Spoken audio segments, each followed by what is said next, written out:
All right, here we go. I am playing with scheduling a stream, and it looks like this one simply went live instead of being scheduled. On Facebook, it's slightly different where you can choose to start it. But anyhow, here we are. If you've been hanging out for 10 minutes before we got started, thank you. So glad you're here. I'll be clipping this later in the edit, but this is Sunday Night School, which is our opportunity for live shared Bible study and exploration of topics of interest, whether that's to me or to somebody who sent me a message, or even to those who decide to join live. And if that's you, I would love to see a comment. As you can see, you have to subscribe to the channel in order to leave a comment. I kind of want to know who you are and stay connected. And tonight, I hope you're excited about this. Tonight, our topic for polyamory and the Bible, which is the series that we're in through the month of October, our topic is going to be virginity. This is an absolutely fascinating topic when it comes to the Bible. And I've written about this a little bit in my book, which of course I have to get this in.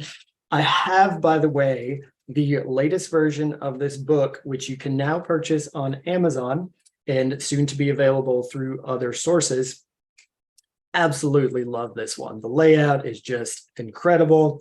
It should hopefully feel like incredibly sexy to read. It's kind of the goal. You want everything from the book smell to the way it feels in your hand, all of that is amazing. So if you haven't got a copy yet, I'm now beginning to recommend these, and I will have a couple ways you can get a hold of them that I put in a comment here on this video. But I cover this topic somewhat of virginity in here, as well as the topic of adultery, which we looked at last week, because these two things are actually really closely tied together with patriarchy and the role of women throughout the society that we see portrayed in the Old Testament and even in the New Testament. I don't know if we'll spend a lot of time in the New Testament. There are a couple of passages where the writers refer to virginity as a sort of analogy or allegory to the relationship between Christ and the church. This is standard. This has been, in fact, going on ever since the Old Testament. And if you'll excuse me just a second, I want to adjust the microphone here. That should hopefully give us a better sound. So I'm in a new location tonight. I wanted to go a little bit more relaxed than usual, and I hope you're excited to join me as we go on this tour through the Bible, asking a question of how we can understand virginity. Now, again, when it comes to Sunday night school, the goal of this is to invite you into my Bible study and reading process. Now, I will not invite you into my total academic process. I thought about it this week. I was reading through a dissertation by someone who has a fascinating perspective on the word, on the term for one flesh, which we've explored just a little bit, but that topic is going to come up over and over again. Here I'm pulling up the Blue Letter Bible. You're welcome to pull up your own Bible study resources. I will be popping into YouTube every now and then to see if there's any comments or questions that you leave. Apart from that, I will take us on a journey through the Blue Letter Bible. We'll possibly look at some of the additional resources here, but my goal for us right now is to approach the Bible with curiosity, asking, what does it say?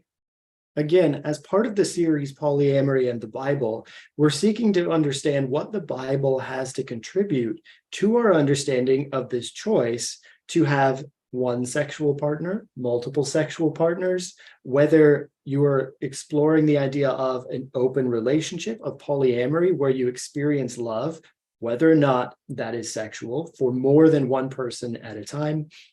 We want to be able to have a conversation about what the Bible says, without starting from a cultural assumption that this is good or this is bad.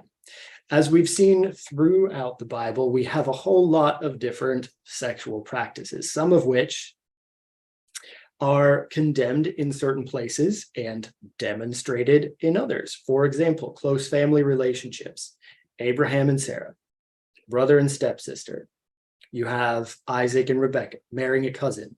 You have Jacob and Rachel and Leah. Altogether, these people and Moses' own parents have relationships that the Old Testament later says, do not do this.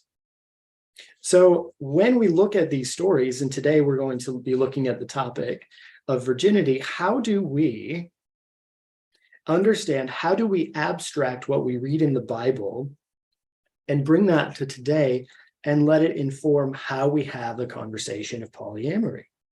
Up until this point, and some of you may even be disturbed that I'm just dropping the word casually as if this is not one of the worst of all sins. And I've been exploring the reason for this. That's why I was reading the dissertation this week, because when you have the traditional Christian view of marriage coming from the 1500s, from the Middle Ages, the whole purpose of church recognized marriage was to prevent the problem of unmarried mothers whose children were abandoned by their fathers. And you can look a little bit more into the evolution of these relationships over time, but that's an excellent goal. It's an incredible goal. And so if the idea of marriage has to do and is totally connected to the idea of monogamy, then it becomes difficult to approach the Bible and say, well, how do we understand these questions about polyamory without an incentive to support the stream of tradition that we're already part of? And so I'm attempting to kind of take a balanced approach here, and we'll see how we do. Feel free to drop comments, questions as we go along, and and do your part to help me out. Here we go. Let me see if I can, I've got to pull open Zoom here to share screen. Right here. Share screen. As I usually like to say, we're using the Blue Letter Bible because it's an incredible free resource. You can do all kinds of things with it in terms of diving into the original languages, even seeing some commentaries. And so we're going to start off just by typing in the word that is the topic of our search. This will give us an idea of how many places we might look in the Bible tonight, maybe how long we will go. I'm aware that there are two stories that I'm very curious to look at. And it looks like at least one of them is not listed yet. All right. Virginity shows up 8 times. Let's do a variation of the word.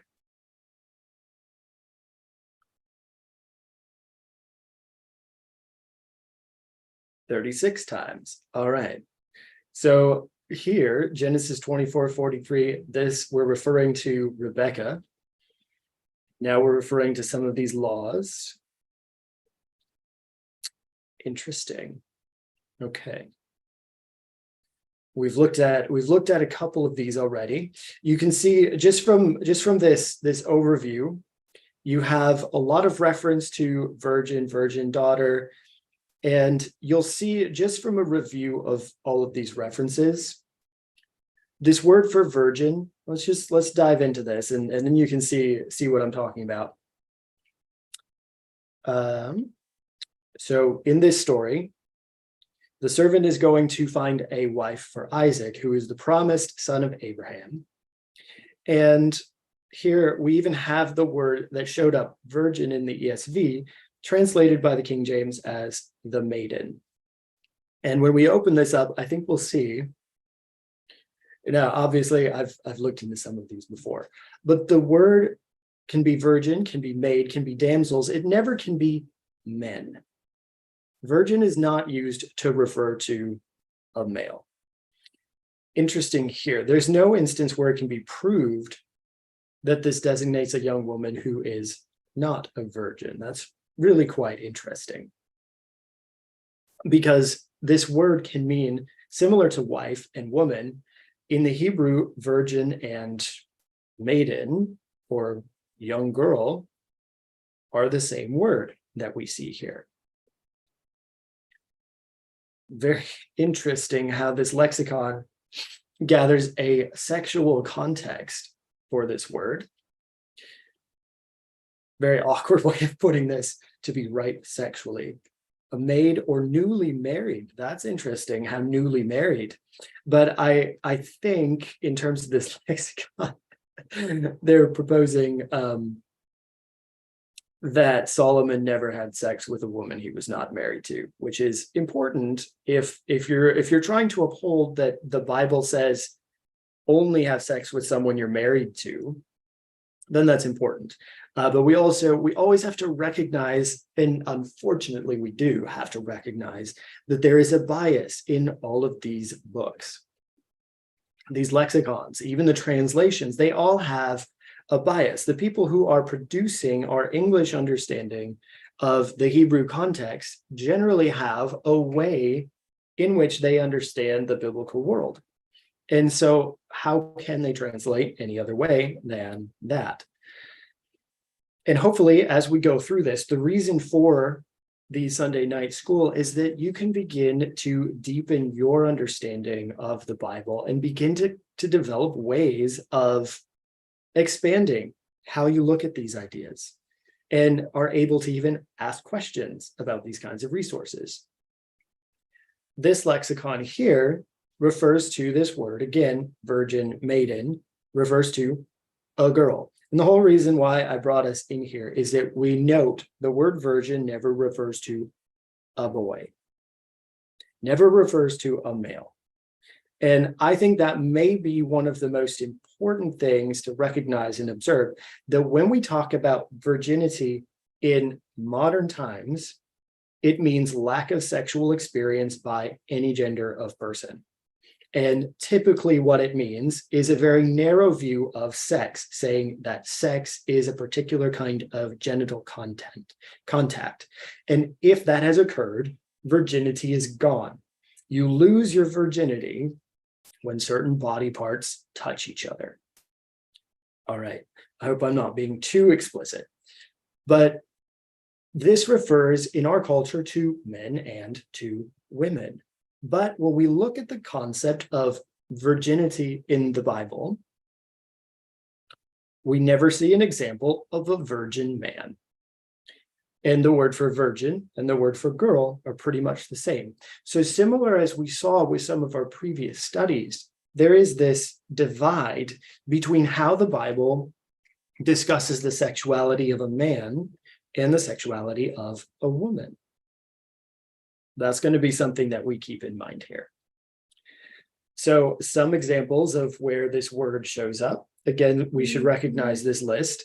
We have some in the books of Moses. We have this imagery, virgins playing tambourines. If you think about this, is like when you have a group of young dancers, and just how there is so much life and purity and wholeness and just this full release. It's a beautiful thing. So imagery, you have this, the Proverbs, the way of a man with the virgin. These are 4 things. Now, do you understand how this is used euphemistically here? How this is used as a word picture. But then it's also used as this to refer to a group of people. But what does it mean here in this context that there are virgins? Now, as I'm saying this is making me curious about, remember the story of that Jesus told about the bridegroom and the virgins, 10 were wise, 10 were foolish, right? That story probably changes its meaning in the way we approach it as we change our understanding of what it means to be virgin. The virgin shall conceive. Now, I thought, let's look at this again. If we're switching from virgin to virginity, what I really want to find, I want to see how this term is used by the prophets, because I've been reading the prophets and they've been doing a lot of reference to harlotry, and I thought there must be kind of the alternative where we think of virginity as one partner, and your virginity is gone once you've ever had sex.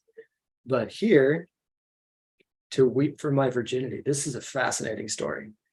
Okay, it looks like, just from our overview, that we primarily get to deal with the laws of Moses. And then let's look at these 3 or 4 different stories where virginity comes into a picture. First of all, in the laws of Moses, we get some fairly specific things. This chapter 21, if you remember from a couple of weeks ago, chapter 21 is laws that are specifically for priests. So this has to do with one particular bloodline. And there are some rules here that are incredibly strict. For example, in contrast with everyone else who could marry a prostitute, a woman who had been defiled, that one is very interesting, or a woman divorced from her husband. These 3 were off limits. So if you were part of a priestly tribe, you could not marry a woman who had, as it seems here, anyone who's had sexual experience. Kind of curious about this term defiled here. And this word profanes here.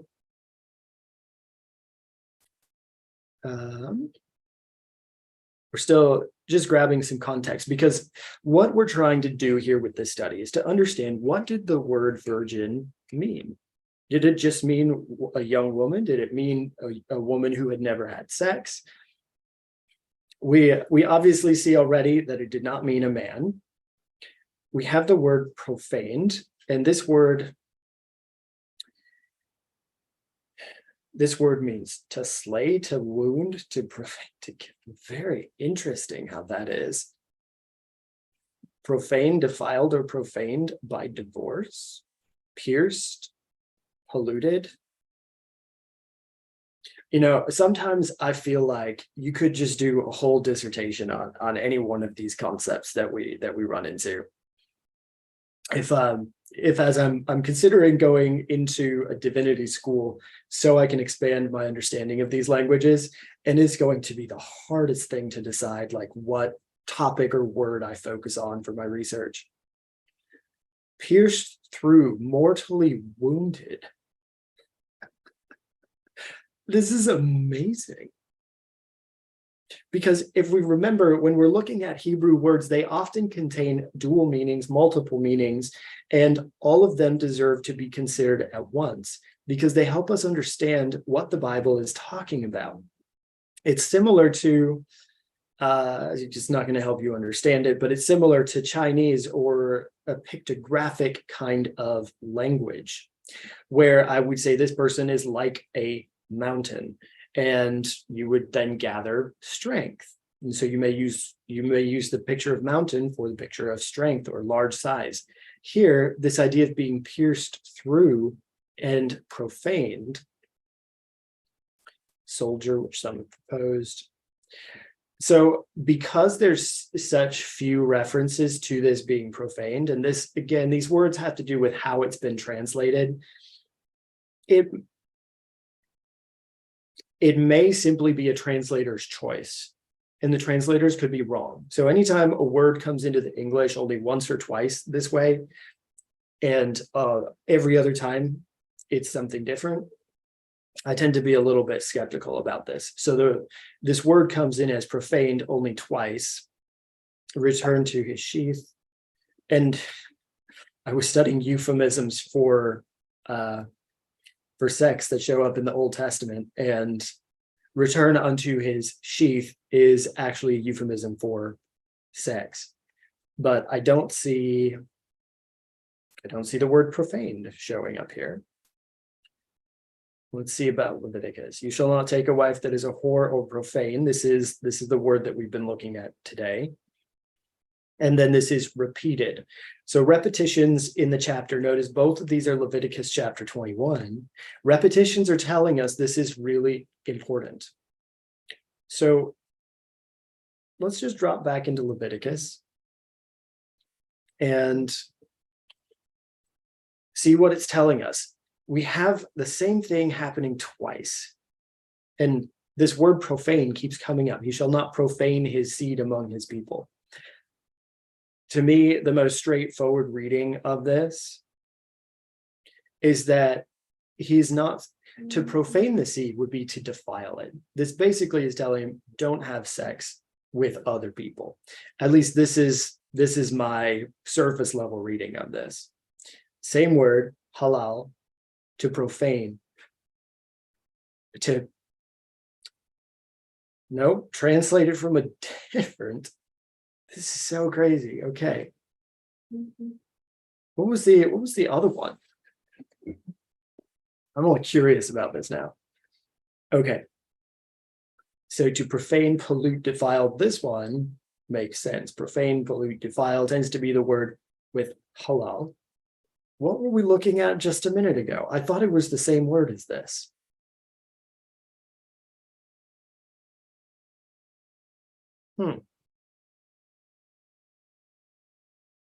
This must be just a slightly different variation on it. This one is halal instead of halal, perhaps. You see, if anybody wants to sponsor me for Hebrew school, I'm all about that.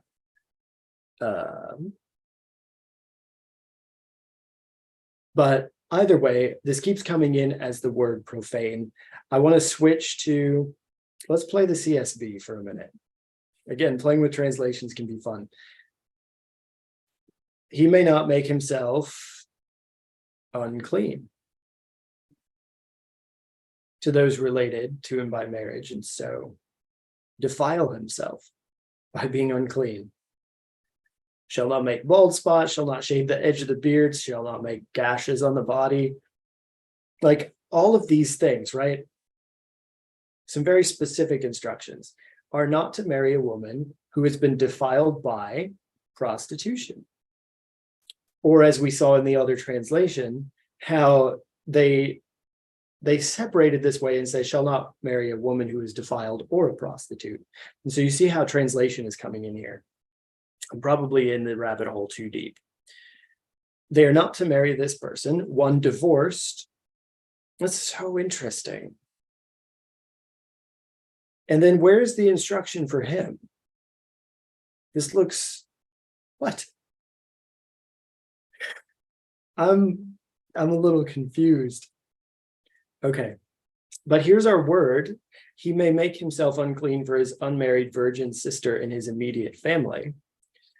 Let's look at this. This is the other Hebrew word for virgin. This one is Bethula. This one shows up 38 times, has similar level of meaning to the other one, virgin, maiden. From an unused root meaning to separate. Interesting. Sometimes a bride, figuratively of a city or a state. Interesting how there's a parallel potentially in Assyrian to refer to a young man. All right. One living apart in the father's house. And then here, a virgin damsel as opposed to a non-virgin damsel. Plural, okay. And this is the word. Remember how I thought we should find this in the prophets? The prophets use the term Bethula, which is a different word for virgin. Do you understand how complicated this is now? Like when people come in and they're like, yeah, reading the Bible is so simple. All you have to do is look at the verse that says this and we know what it's talking about. Tonight, we're just coming in with a question. What does the Bible say about virginity?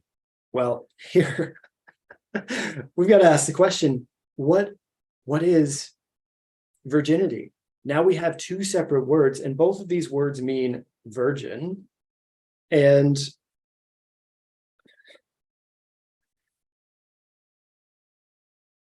also maiden. So here, there's the difference between, let's see if the word for his virgin sister, because she has no husband. That's a little helpful for our definition, isn't it? A virgin does not have a husband. Does that mean she has never had sexual experience? Maybe, maybe not.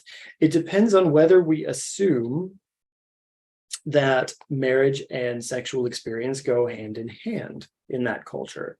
And it seems like we have two options that we're going to see. One is that a girl could be a prostitute. There's a law that says her father could not make her a prostitute, or she could choose to be a virgin. Now, if she had said that she was a virgin, but she really wasn't, and they found out, the man who had paid 4 times as much for a virgin bride would have the option to not just get rid of her, but to have her killed. And so that's how I read that passage. We may glance at that a little bit later. But what this says is that a virgin does not have a husband. Most likely then she was still in her father's house, immediate family.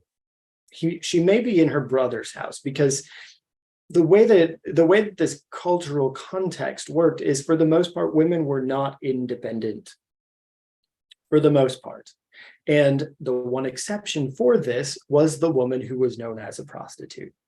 And so if you were independent, you got that label. I think whether or not you were a prostitute or open for business that way, you were either a virgin, unmarried, in your father's house, potentially in your brother's house, the responsibility of a man, or you took responsibility for yourself.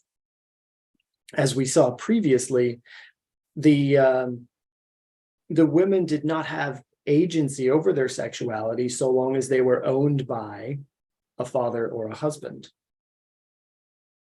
So here, let's finish this up. We've understood just a little bit about virgin in terms of Betula. We haven't yet got to that other word virgin, which brought us here.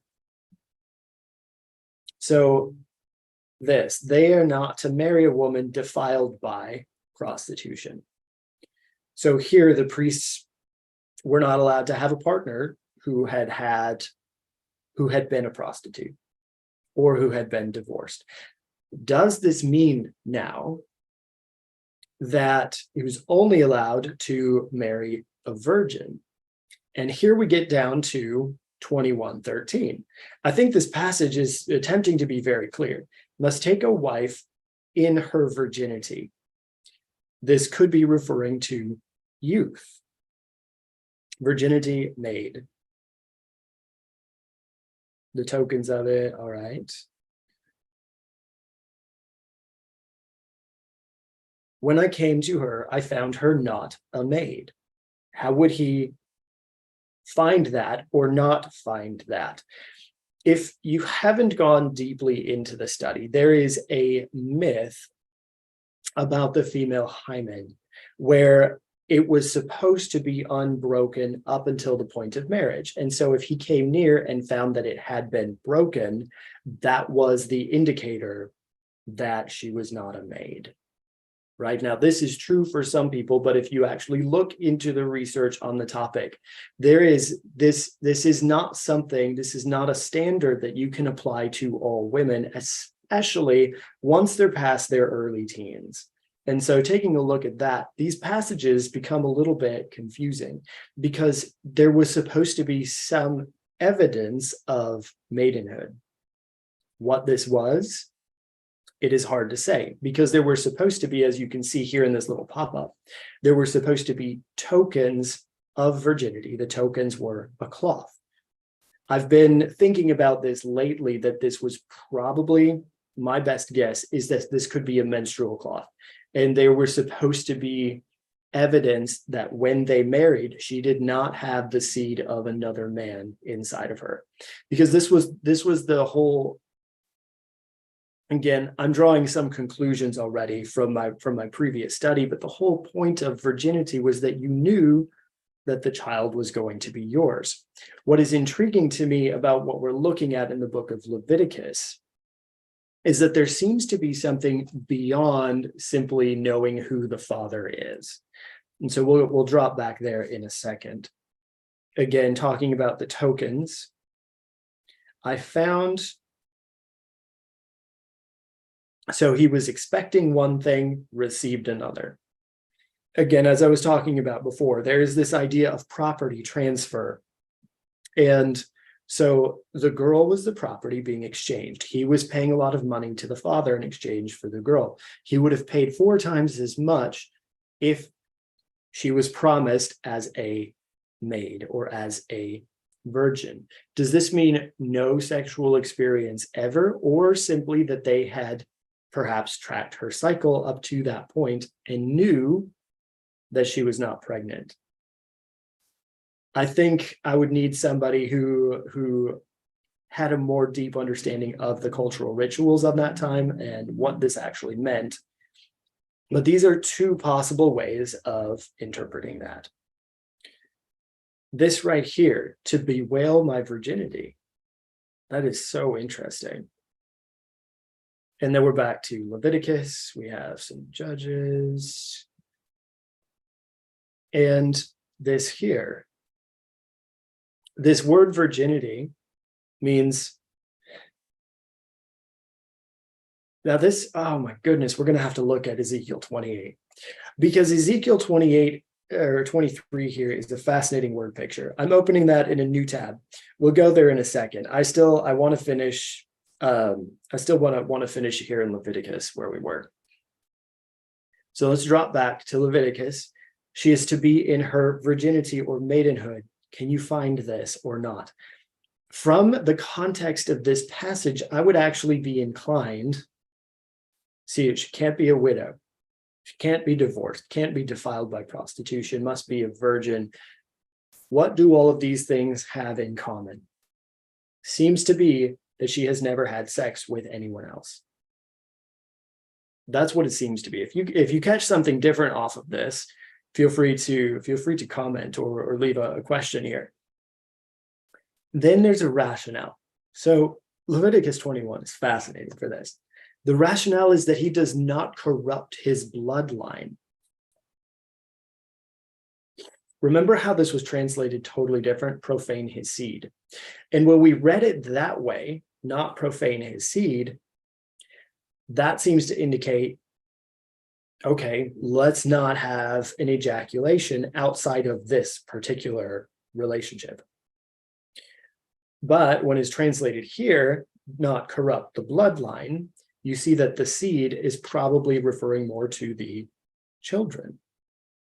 And you also have the rule here that is only allowed to marry within that family. So in spite of not being able to marry immediate family members or have sex with them, you were encouraged, at least if you were of the priestly tribe, to marry someone else who was part of the same bloodline. It was all about the blood. And this is something we don't understand very well in modern times. We don't understand the significance of life being in the blood and what so many of those Mosaic laws about animal sacrifices and meat and blood, as well as then about the body, and potentially, notice here, this is connected to who he marries, right? Who his children are. This may have a subtle connotation of don't have sex with a prostitute, maybe, but the instruction here has to do with marriage, not with sex. And then the marriage to have the bloodline or to pass down the inheritance, because if we remember, only the priestly line could go into the tabernacle. And so you had to find a woman who was also of the priestly line, which is it's just another one of the rules that's in here. There's all kinds of rules in here in 21. Some of these we take seriously, others we don't, like this one here. If a priest's daughter defiles herself by promiscuity, prostitution, a priest's daughter, we understand, could choose to be a prostitute. This was an option for people, but they referred to it as being defiled. I think that's the word. the word halal again, profanes herself by harlotry. So interesting how she profanes her father, right? And then why the penalty of being burned.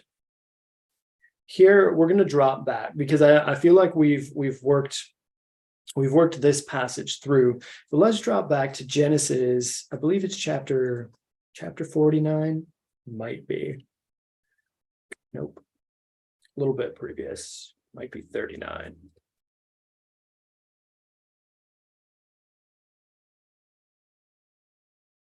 Yep. This one. Genesis 38. This is a story of Judah. Saw the daughter of a Canaanite. So here's one of the children of Israel who is marrying a Canaanite. And as we remember, the Canaanites were under a curse from Noah. Noah pronounced a curse on Canaan, who was the son of Ham. So now we have this intermixing, and it's just fascinating to me, right? That Judah is now married to, and this woman, as we will find out, becomes part of the line of Christ. There's this redemption of the Canaanite bloodline in this story, which is profound to me. So he has a number of children with a Canaanite woman. Then Judah got a wife for the first child, right? And just notice the casual language of acquiring a possession here. This is the context that we're talking about. We're talking about the biblical role of women were a thing that could be gotten or acquired for someone else. Her name was Tamar. Now, this person was evil and the Lord put him to death. I was reading a study on this, and they said that in those days when people died of unknown causes, this was what they said. They said most likely this was a heart attack or something like that. But they didn't know about such things in those days, and so it was the Lord who did it. Potentially still is, just different ways of referring to things. Then Judah said to Onan, who's his second child, have sex with your brother's wife. And now this raises a lot of concern for us, but this was common practice all the way up until the days of Jesus. This example was still being referred to because the woman belonged to the family. Remember, it was the father who acquired the wife. He was the one who paid the money and then gave it to the child. And now he's like, hey, your duty as a brother-in-law, there's no story of whether or not Onan also had a wife, but he had to do this. This was his job because he was a male and she was in the family and didn't have a child. So he was supposed to have sex with her. But Onan knew the offspring would not be his. The author is giving us interpretation. He did not want to have a child on behalf of his brother. So he did this thing that a lot of people pretend applies to masturbation, which it has nothing whatsoever to do with that. So Tamar, this poor woman, she's been acquired by the family. She's, not married, doesn't have a husband, doesn't have children, is just there. And Judah is not giving her another son to have sex with her, nor is he setting her free and saying, hey, go be part of a different family. So eventually she plays the prostitute. She literally pretends to be a prostitute and has sex with Judah, who is her father-in-law. And the whole reason why we're looking at this is so we understand the story, this connection then to the priestly line, and what happens. She becomes pregnant. And when Judah finds out about this, your daughter-in-law has been acting like a prostitute. This was, remember back in Leviticus, this was what the daughter of the priest could do. And then what was supposed to happen to her was that she would be burned to death. Why did Judah say this? Why was this a common practice? Why was this his initial response? And then I'm curious why it was encoded into Leviticus. This punishment, let's see if we can find the phrase, shows up for only a couple of crimes. And I believe it's for sex crimes pretty much every time. And so what is it about fire that was the solution to this? Yeah, it doesn't show up, but in Leviticus, there are a couple of other occasions. I think it is for the sex with the mother and the daughter. I think that was what that crime was for, at least in Leviticus. So for some reason, fire was supposed to be the thing that cleansed. But when he found out it was him, he's like, okay, spares her life.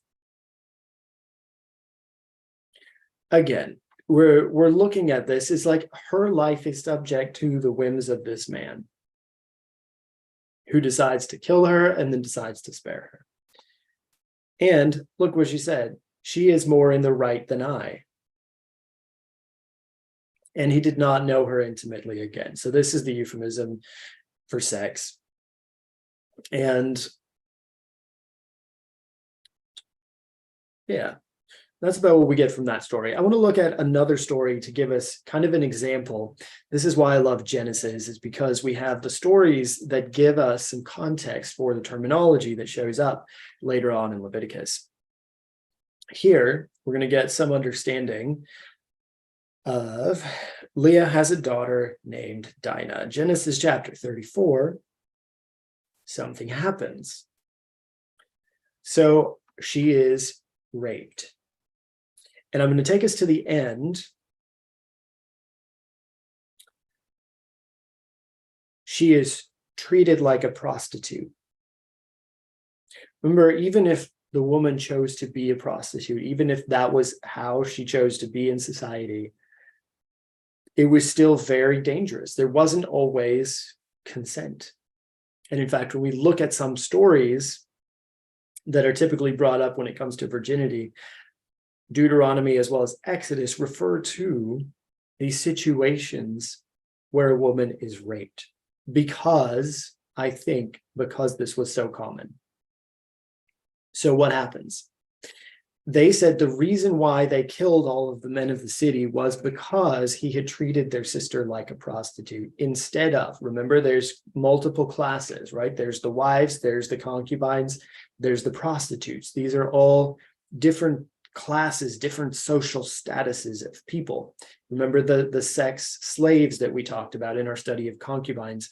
We also have, very interesting, the women who are slaves, but who belong to the masters and not to their sexual partners, which that was probably one of the saddest things that I found in the Old Testament, because the separation of families through slavery is just devastating to me.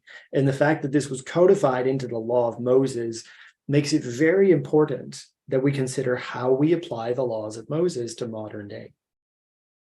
So coming back to this passage, let's look more into the story. So he took her and raped her. This word here, let's just see, lay with her by force.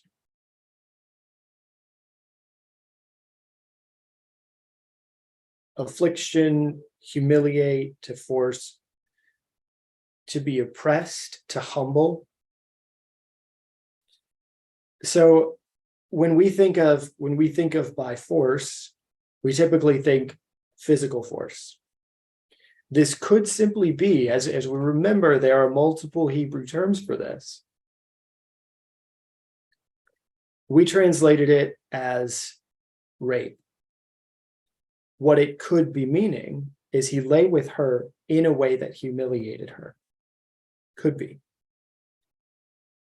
What I'm trying to do is explore the possibilities that are in this passage, because let's look at this. He took her, lay with her, defiled her. These three things. It's described totally different in these different translations. And so I don't want to assume that one of the translators' perspective on what happened is the best way to understand the story. What happens, though, after they have sex is his soul cleaves too, which is part of the becoming one flesh. Leaves father and mother, cleaves to the woman, and they become one flesh. Which, by the way, I'm beginning to think is not referring to sex at all. It refers to, I think, having a family, but most people use it as a euphemism for having sex. Here, it's separate. It's a different thing, to cleave. Let's see if this is the same phrase that shows up back in Genesis. To cleave, to follow hard, to overtake, to stick, and let's look. I just want to walk you through. Shall cleave to. Now, some people will be like, well, here's an order. You're supposed to do this first, that second, and that third. Maybe. But I just want to notice that the cleaving doesn't have to do here with sex. It has to do with the relationship. And his soul clave to her. And he loved her and spoke kindly to her. So what I'm guessing is that there's not a sudden turn of affection. I think they probably had sex and she probably wanted to as well. I'm guessing this is a classic romance story. But the way, again, because a woman did not have agency over her sexuality in this context, if he had any desire to do it whatsoever, who was she to resist? And whatever happened defiled her because she was treated like a prostitute. Did that mean that she was not supposed to have sex until after marriage? That's what's interesting. That's kind of what we're seeing here, I think, in this reading of the story.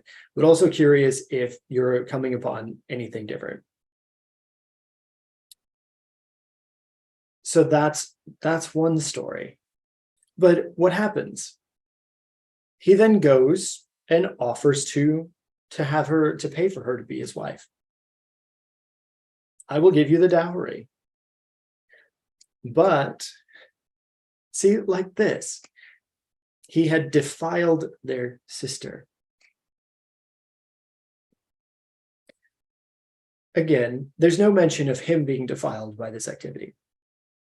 It was her, something about her. Was it her body? Was it her potential value as a bride for another man? Was it some sort of a spiritual significance that she was only ever supposed to have sex with one person?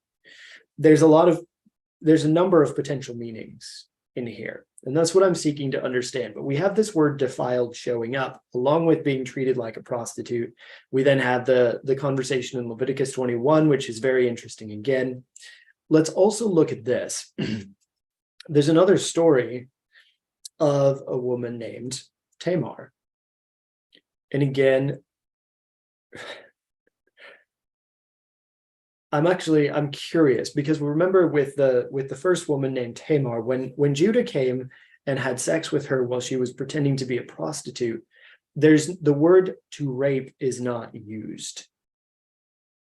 The word was used, this connotation of rape showed up in the story of Dinah. In the story we're about to look at, 2 Samuel 13, it is clearly an example of rape. And this story of Tamar, she was one of the king's daughters, and we're going to look just a little bit at the end. She had a garment of colors upon her, for such were the robes that the king's daughters that were virgins apparelled. And after she had been raped, she rent the garment, laid her hand on her head, and went on crying. To been with thee. Notice similar euphemisms at that time and today, could just be in the translation. But this was, again, this relationship was not allowed to happen according to the law of Moses because they were brother and sister.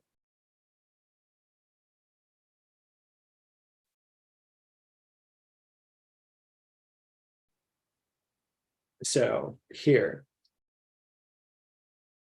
Amnon, the son of David, loved her, probably stepchildren. Again, when we think about this, we have step family relationship, Abraham and Sarah. Nobody thinks that's a problem. But now, after the days of Moses, who says, you shall not uncover the nakedness of this person. And again, that euphemism seems to be fairly specific. I want to more deeply understand it, but it seems to be a slightly different thing than to lie with or to go into, which we looked at, I think, those phrasings last time. So she was a virgin and he thought it hard for him to do anything to her. This is terrible. This is premeditated rape. If you want Bible stories, and tonight is definitely, I'm gonna have to put like some trigger warnings on this video. The Bible is not holding back of what's happening here. This is gonna help us to understand something. She is a virgin. She's wearing a colorful robe because all of the king's daughters who were virgins had this particular robe. There were king's daughters who were not virgins. Did that mean that they were married? Was there only two potential statuses? Remember this. Was there not married and married, virgin, no longer a virgin? Interesting question. Were there king's daughters that were not married and not virgins? It doesn't tell us. So I would be curious again to have more cultural context. And let's see, just for kicks. I'm disappointed almost every time I do this, which is why I don't do it too much when I go live with these studies. But let's see. Open up our tools, see if there's interesting commentaries. Let's see about this commentary, this commentary. Let's see if anyone tells us something about the cultural context.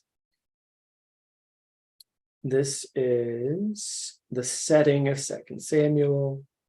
We might have to dig a little bit, but let's just see. Chapter 13.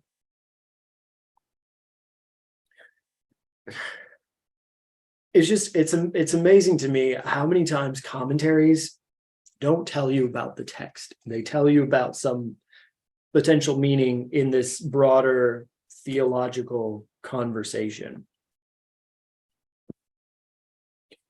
See, the devil, as a subtle serpent, put it into his head. The text doesn't say anything about the devil or a serpent. Anyhow, let's see. I want to find out about these robes and if there are two different statuses. Okay.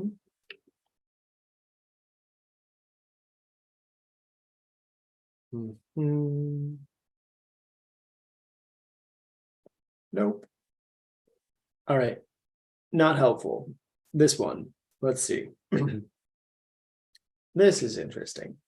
Unmarried daughters were kept in close seclusion from the company of men, no strangers, nor even their relatives of the other sex, without the presence of witnesses.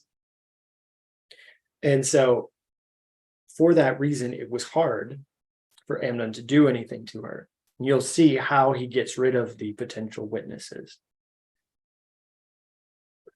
Forbidden by law, as we were discussing about, Abraham. Okay, I like this commentary. Who did this? Jamieson.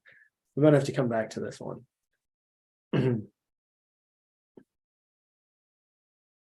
Girls are considered to be under the special care and protection of their sibling brother. This one, Absalom and Tamar had the same mother. Okay.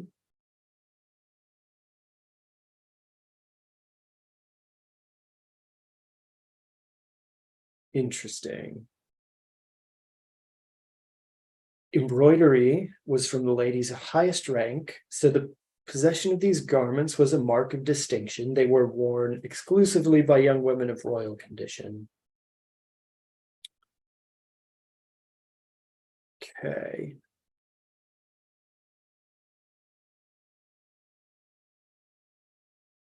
The rending of the robe. Yeah, it doesn't tell us too much more, but it does provide some interesting insights.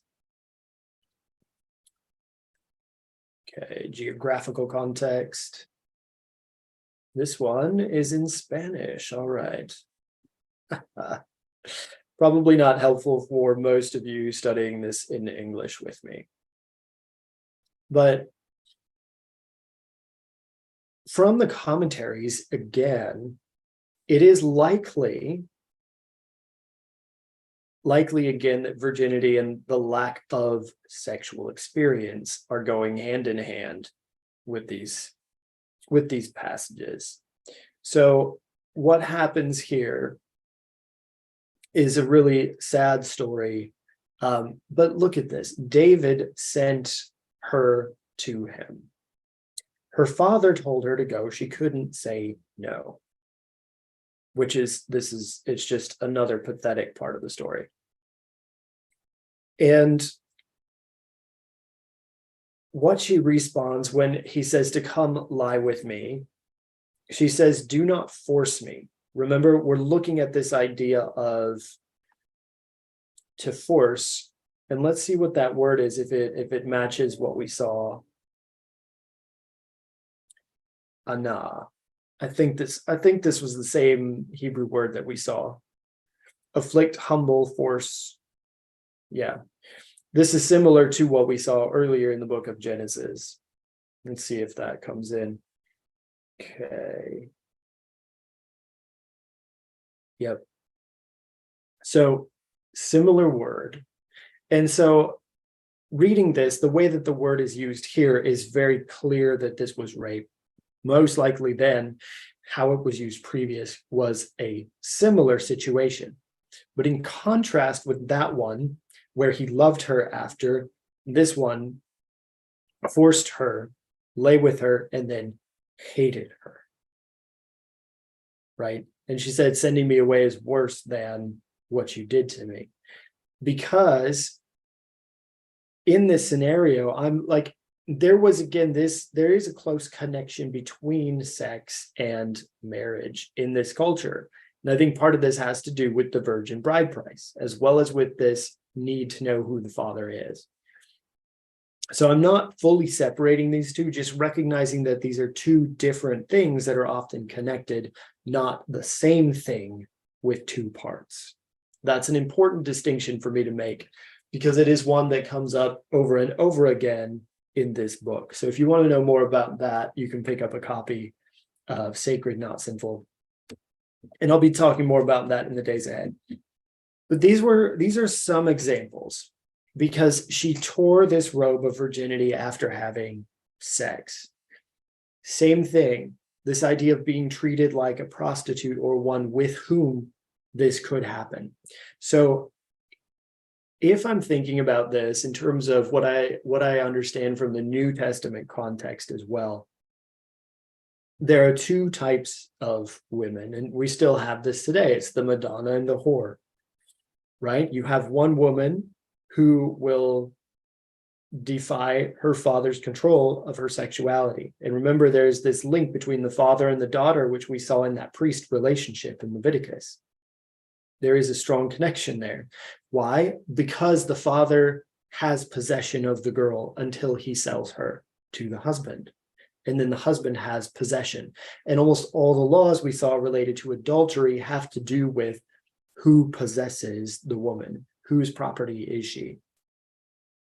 So just trying to play with some of these links. So you have this status. There are two different types of women. One who says, I am my own person. I can choose who to have sex with. And this is the prostitute. Then you have the virgin who is in her father's house. Her sexuality belongs to him until it is sold to another man, and then it belongs to him. So if she were to have sex before marriage, she would no longer be considered a virgin. That's kind of where my thinking is at this point. I want to look at Exodus. I believe it's Exodus 20. Let's see. It might be 22. Yeah, some more interesting passages here. I deal with a couple of these in my book, actually. And so among these initial ordinances, we have things about cattle, and then I believe we have things about daughters coming up. Again, it seems kind of demeaning to women when we talk about things this way. This was the cultural context back then. All right, so this. If a man entice a maid that is not betrothed, and this word for maid is sometimes translated, if we remember, Bethula, sometimes it means maid, sometimes it means virgin. Does this mean simply that she is a young girl, or does it mean that she's someone who has not had sexual experience? That's hard to say, because the terms have both meanings. So this one has not been promised to another person. And so he has sex with her, and the response is that he needs to pay the money to her father. What is very interesting to me about this is that they have sex without being married, and the response is not, they should be killed. The response is not, he needs to bring a sin offering to God. The response has nothing to do with this being sinful. It has everything to do with this having some economic implications, and how he needs to be sure that he takes responsibility for her economic well-being.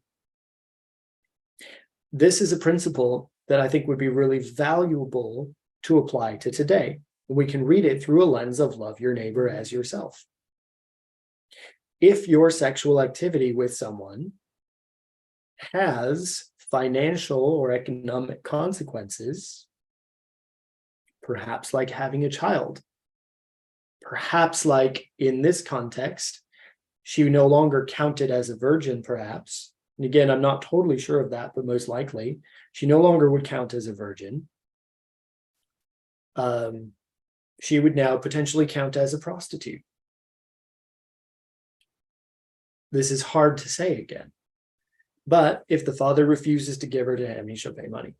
I'm kind of curious here if the word has to do with rape, because the examples in Deuteronomy do have to do with forcefully lie with. And this example doesn't seem to have that connotation. This seems as though it's probably something they both want to do, to entice, deceive, persuade, flatter, allure. Yeah, to be spacious, to be open. So this is where the two of them really want to have sex. And so they do, and he has to take responsibility for the economic implications of that activity. He's not a sinner, she's not a sinner. It's like, when we go back, this is the closest, I believe this is the closest verse we get to a discussion of premarital sex between consenting partners in the Bible. And no mention of sin. This was ultimately where my search led me, which you can see through this whole book. I was raised believing there was a Bible verse that said premarital sex was a sin. And it's something you have to pay money for in this case. Let's look at Deuteronomy. I think it's Deuteronomy 22. It's interesting that these verses are parallel here. Deuteronomy gives us some more interesting examples here, right? Again, we're talking about property. Property. Then some various interesting things about birds in a nest. Then we have this. Goes into her, which we have learned is a euphemism for sex. They have sex and he doesn't like her anymore. That happened with Amnon and Tamar, right? And then he brings libel against her, saying, when we had sex, I found her not a maid. Let's look at this again. Bethula. Same as we were looking at before. How did he find her not a maid? Then they shall bring the token. So we've looked at that a little bit. Here's some more examples though. If a man be found lying with a woman married to a husband, then shall both of them die. So there is a distinction between a woman who belongs to her father and a woman who belongs to her husband. This, in contrast with what we saw previously, is something evil. And as we did with our exploration of adultery, this has everything to do with, at least so far as I understand, with property rights. Then, if the damsel that is a virgin, so different thing, a woman married to a husband, damsel who is a virgin, and let's read how this is laid out. If a na'ara that is a batulah, I have no idea if I pronounced that right, but notice how they make this distinction. There is a damsel, and there is no conclusion about whether or not she is virgin until you get that phrase. So Bethulah, this use of the word virgin, and again, look at this, very beautiful, a virgin, dash, no man had been intimate with her. Again, two possible rhetorical readings, right? Virgin means no man had been intimate with her, or she's a virgin and no man had been intimate with her. Such a confusing word, right? Because it can have either one or both of those two meanings. Kind of frustrating. Same thing, like we were looking at this. One who is not engaged must pay the bridal price. We already looked at Leviticus. This one here. All right, let's keep looking at 22. So as far as this phrasing goes, most likely we're not just referring to young women, we're referring to a young woman who is a virgin as opposed to a prostitute. This is kind of what I'm seeing as the two alternatives here. This is what they would call them. And if she is betrothed and a man find her and lie with her, then both of them. Again, there's no force happening. This is a consensual affair. She was not supposed to consent to it. Hath humbled the neighbor's wife. This word to humble, to afflict, to force, I believe, is going to be similar to what showed up in the stories of violence or rape. Hath humbled, ana. Recognize, afflict, humble, force. But in this case, it doesn't seem as though he forced her. It almost seems as though this was a consensual affair. But they shall be stoned with stones. Why to be stoned with stones? And the type of death is symbolically significant. Why is it that the earth was to be the thing that killed them?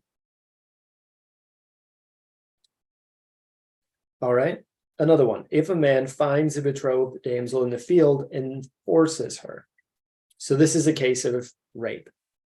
Then only he shall die. But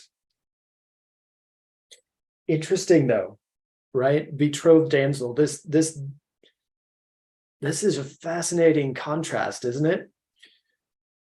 Because previously they were making clear that the damsel was a virgin.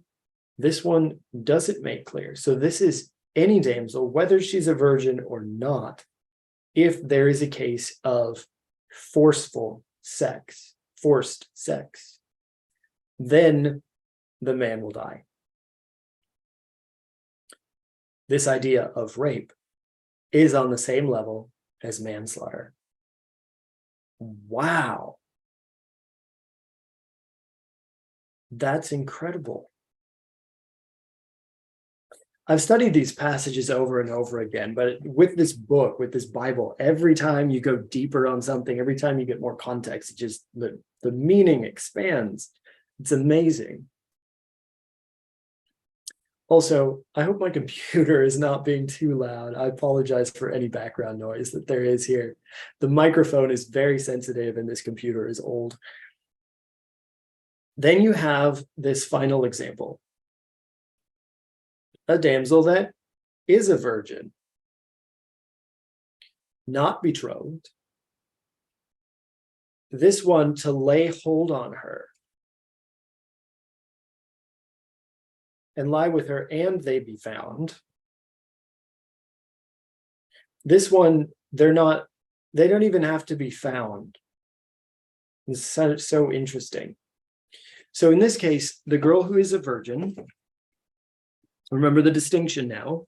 This one is just a damsel. We don't know if she's a virgin or not, but there is a case of rape. Here we have a case of social status, but there is no betrothal. To lay hold of may be, let's see, tapas.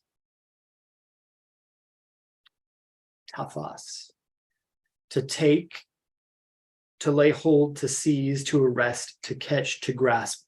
This still, it seems, this word, it seems to be non-consensual, potentially. But the significance here is that she's not betrothed, and also that they are found. If they are not found, then you know what? There's not really any Old Testament indications of consensual sex between unmarried people that are not found. Nobody knows about it. It's not a problem. Maybe. I mean, there's no scripture passage for or against that would challenge this notion. Everything has to do with the who knows and who belongs to who. And in this case, we look at this. What happens because they are found is she has been humbled. So she would no longer be considered with that social status of a virgin because someone found her having sex with another guy. And so her social value plummets. He has humbled her. This is the idea of humbling. But it is also the idea, as we remember, this is to force to take hold. So there is a consequence. This is probably not the same as the previous section where we have a case of rape, but this does seem to be, I don't know, kind of an in-between case. To be humbled, remember, this word is to be afflicted or to be forced. So we see the rhetorical use of this language here. We have varying levels of consensuality potentially here. Because he hath humbled her, he may not put her away all his days. So there is no ability to divorce or send her away. It's very interesting. So if she was not a virgin, and this happened, no issues. If she is not a virgin and there is rape, issues. What we don't see discussed, and you actually cannot find this anywhere in the Bible, is unmarried consensual sex that nobody finds out about. It's very interesting. Because again, virginity is this social construct with economic implications. The one possible exception to this that I see is that Leviticus 21 exception, where there seems to be some spiritual implication to the partner having never had sex with anybody else. That's why Leviticus 21 is fascinating to me. It's now 9:15. I was thinking of making next week kind of a summary of all the things that we've looked at. But I also I want to go more deeply into an exploration of the prophets, how they use the concept of virginity, as well as into the New Testament, where we have this notion of the church as a betrothed virgin, which is interesting to me. And it's also complicated because if God is kind of this symbolic, all right, we want to be in the image of God, God first has the relationship with Israel and then with the church, or is the church part of Israel? So there's some, what do we call that? Ecclesiastical implications to how we understand this as well. So I think I'm going to wrap it up actually at this point, just having looked at the law. Let me do one last review of this. Where is it? Of Bethula. Young women. This is the other part. If you remember the story when we discussed concubines, let's look at these two examples, still kind of in this historical context. Here, let me bring out my virgin daughter, and the man's concubine abused them. Like, you can't make this stuff up. It's embarrassing that this is in the Bible.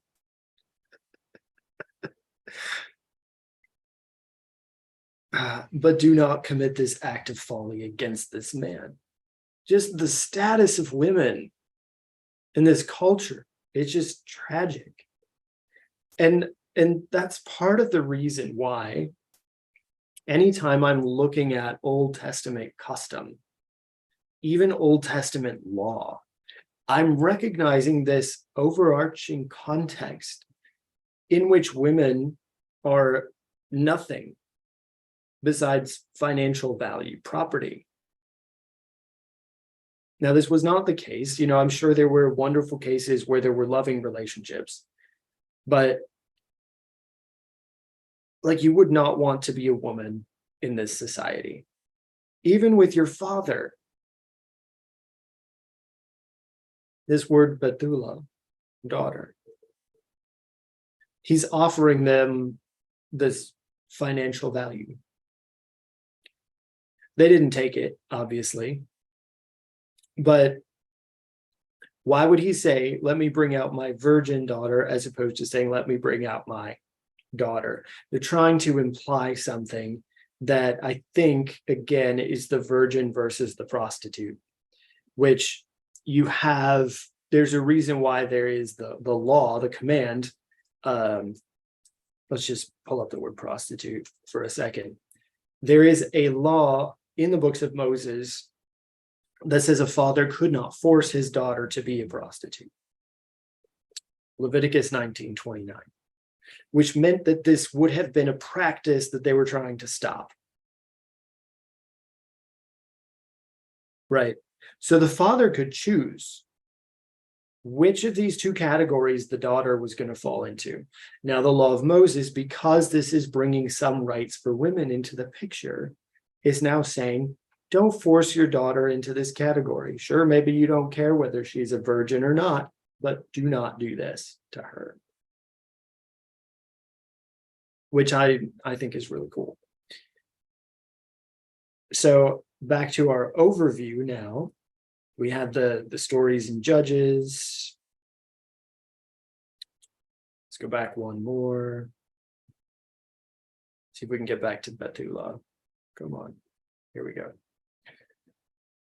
Now, still for understanding this. Again, we have the same linguistic structure as before, which is very complicated. 400 young virgins. Is this word simply referring to young women, and now they have to say these women were also virgins who had not been intimate with a man? Or does the word virgin mean had not been intimate with a man? If this word virgin simply meant no sexual experience, then why add this additional language here? And so if you've kind of followed up to this point, it's been like, why is he asking the question? Isn't it obvious what virginity is? Like, no, it's actually not. We need to understand what this means as a cultural construct here in the Bible.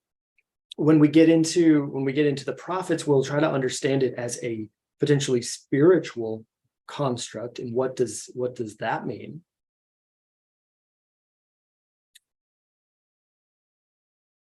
So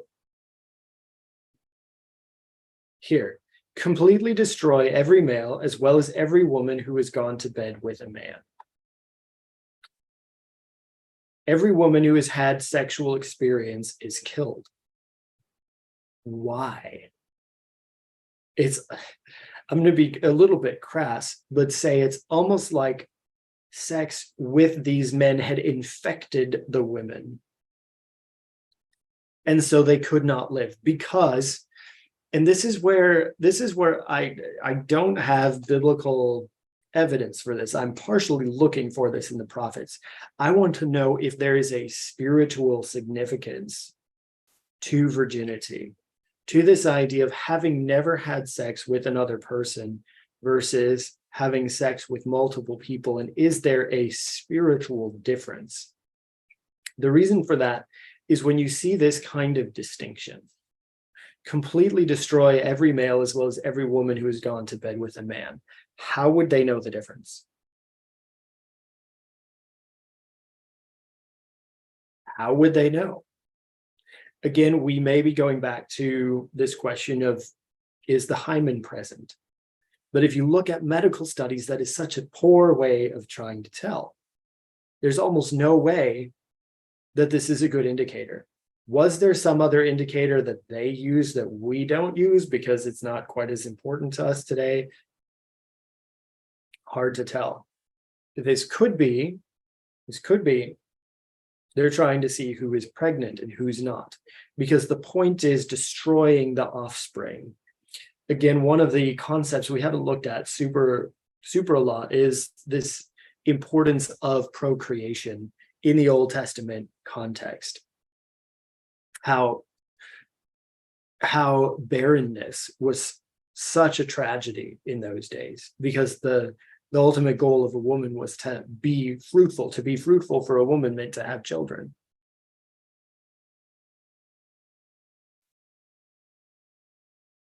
So they found 400 who were still alive in this scenario. Again, I'm like, why? Let's see if the Hebrew structure helps us out at all. Young Bethulah, which is our word, who had not known a man by lying with him. Okay. What they did next, like the book of Judges is ridiculous. And see the young women come out to perform the dances. Each one of you leave the vineyards and catch a wife for yourself. When their fathers or brothers come and protest, we will tell them, show favor, since we did not get enough wives for each of them in the battle.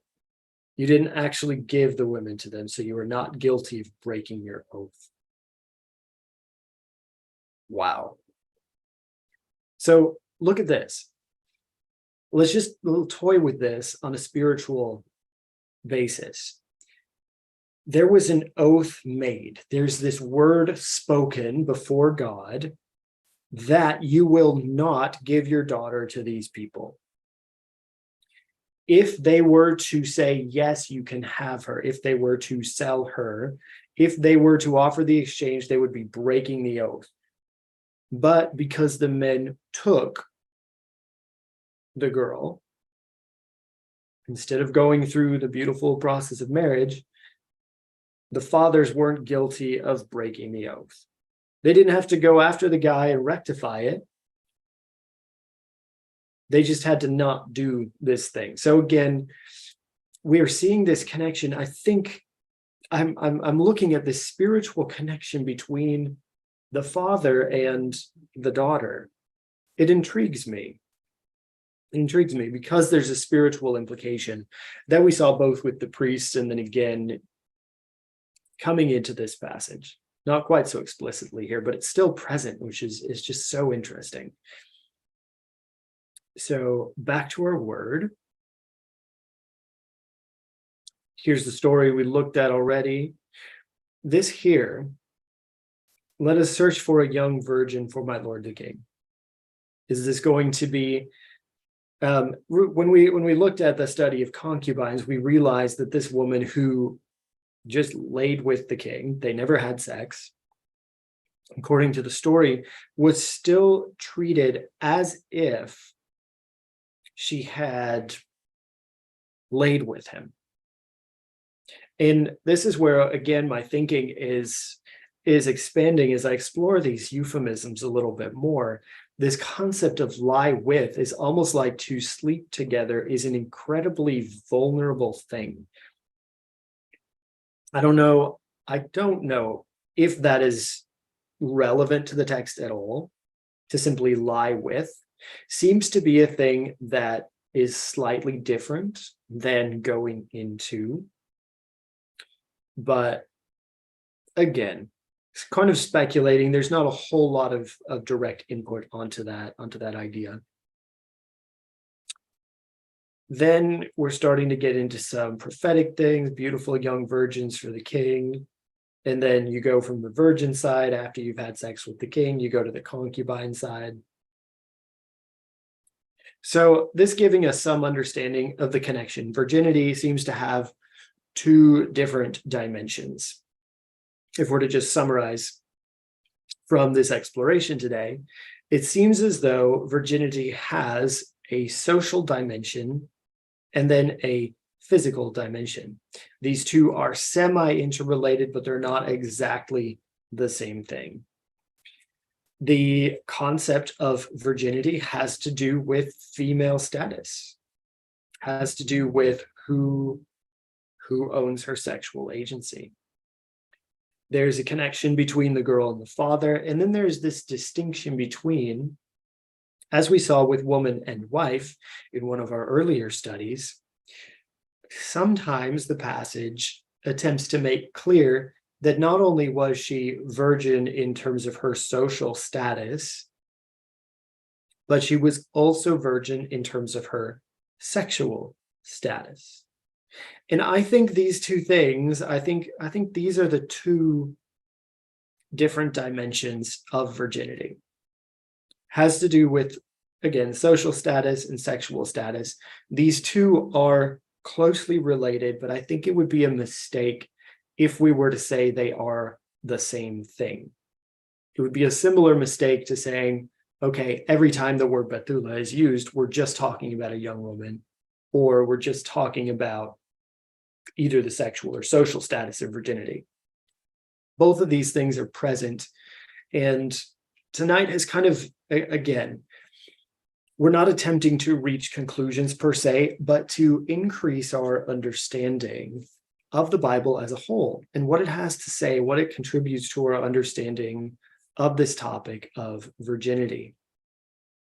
What I'm really curious about when it comes to our overarching question of polyamory in the Bible, I would love to know about that, if there is that spiritual implication to sex with only one person. Again, we have the only example we have of something like that comes from Leviticus 21 and the story of the priest who could only marry. And again, right, as with pretty much every example we see in the Old Testament, you did not have to marry the woman in order to have sex with her. And in fact, this seems to have been happening a lot in ways that were harmful to women, which is where you get the laws that we looked at.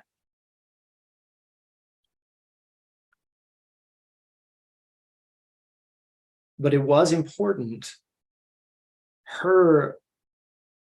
It was not just her marital status, because prostitution was included among those that he could not marry. So he could not marry if she had been a prostitute, if she had been divorced. She needed to be a virgin. Was that just socially? I don't think so, because we have the mention of harlotry. But again, as we saw with this story, we could be referring to social status, right? Because Judah had no problem having sex with the harlot. He did have a problem with the woman whose sexuality he was supposed to control having sex. So different social classes. Now, again, I would love to have some referral to any kind of research on this directly. I haven't gone deeply into this exploration. I don't think I've even seen this, what shall we say, the Madonna whore divide in the Old Testament. So if you have any thoughts or really cool resources you want to recommend for this, I would love to deepen my study. Would be happy to see them shared here so other people can also access them and continue studying. And again, any kinds of questions that have been raised for you by this, be eager to hear them, as well as any comments or additional passages for consideration. Once again, we're part of the series of polyamory and the Bible. Next week is potentially the last week. I know we still have some more exploration in virginity to do, and I want to be sure we wrap up kind of what we've seen from our whole study through the month of October. After that, we may drop back to Sunday night school generally. I really appreciate this chance to learn together. It's humbling and it's vulnerable to go live and to share this study.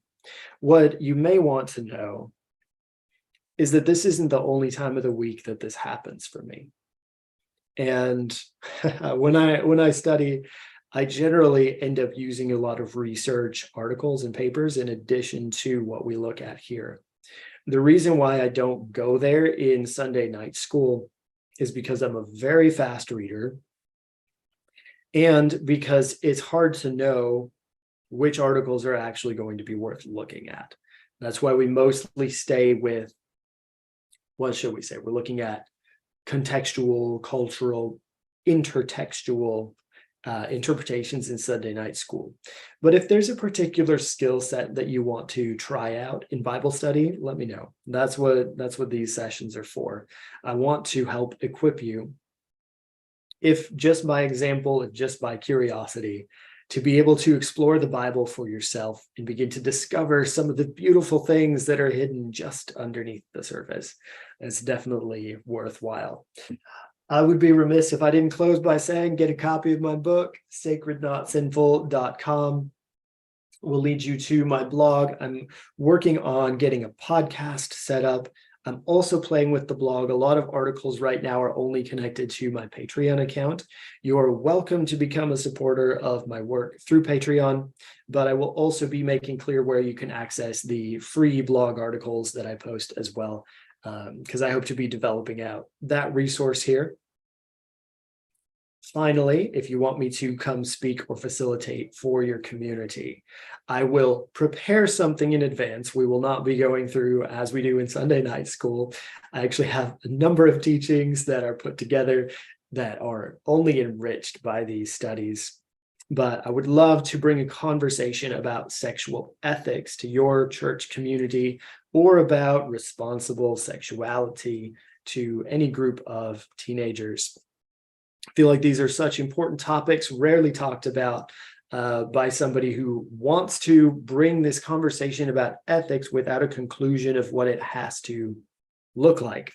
So if any of that's interesting to you, you can go to my website, drkevinjensen.com. There I have more details about speaking and how to get in touch. We can do that online or in person. Lastly, if I can help you out in any way, please be in touch. We can connect on social media, and I also have one-on-one conversations available. We can get on a Zoom call. You can ask your questions. We can just be present, and I can listen to what you're processing through. Really want to be part of supporting your journey wherever you happen to be at right now. So thank you for being here. I'm looking forward to next time when we dive into polyamory in the Bible, part 6. Oh my goodness, this is rolling along. But thank you so much. Feel free to drop a comment with your thoughts and questions, and I will see you next time.